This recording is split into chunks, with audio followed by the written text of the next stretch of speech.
भर जब होश में लेके चके के जा से हमरा प्यार के तू यहाँ परिणाम देखले आय हम तोरा चाहते दुनिया त्याग देलिए तू हमरा त्यागे के बात करी लेकिन कोनो बात नहीं तोहर माय बाबूजी तोरा जन्म दिलको तोहर पालन पोषण करलको यार से तू ओकर लाज बचाए ले ओकर पगड़ी जोइ ले हमर की छै के पगड़ी हमर प्यार त 2 साल 3 साल पुराना रही हम त एहनो तोरा पीछा पागल छियो अब सच में पागल भे जाए भैया ये कहते हुए वो लड़का वहां से चले गया वो लड़की के मंडप सजले कार्ड छपले बारात ले और ब्याह वाला दिन लड़का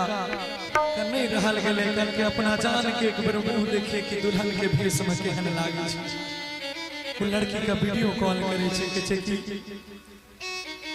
कि तेरी मोहब्बत ने मुझे सरेआम किया मैं बड़ा सीधा सच्चा था मुझे बदनाम किया तेरी मोहब्बत ने मुझे सरेआम किया मैं बड़ा सीधा सच्चा था मुझे बदनाम किया अरे तुमने तो इस कदर तोड़ा है मुझे कि तुमने इस कदर तोड़ा है मुझे कि मुझे मेरे माँ बाप के नजरों में भी नाकाम की वो लड़के के काने बहुत सुंदर भाव बड़ा सुंदर भाव गौर से सुनिएगा आपको बहुत अच्छा लगेगा कही कि तोहरा के मालूम छो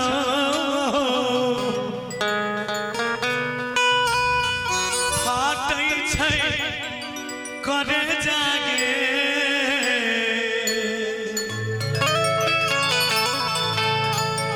याद जे आबै छै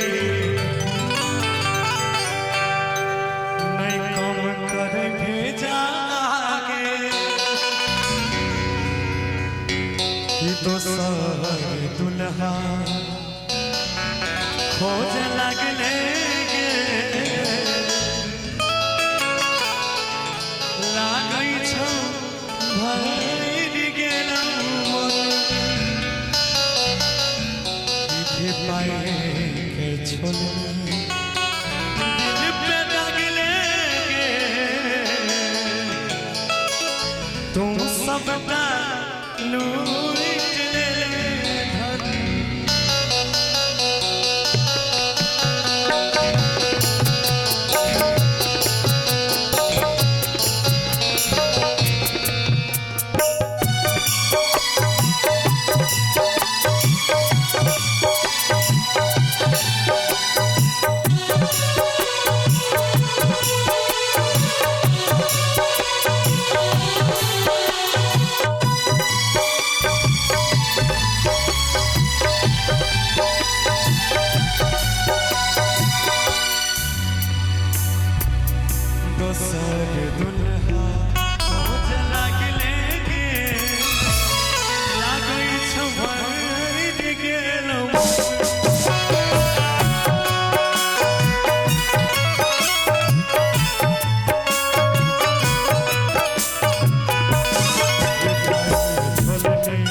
के पत्थर पे झूल जा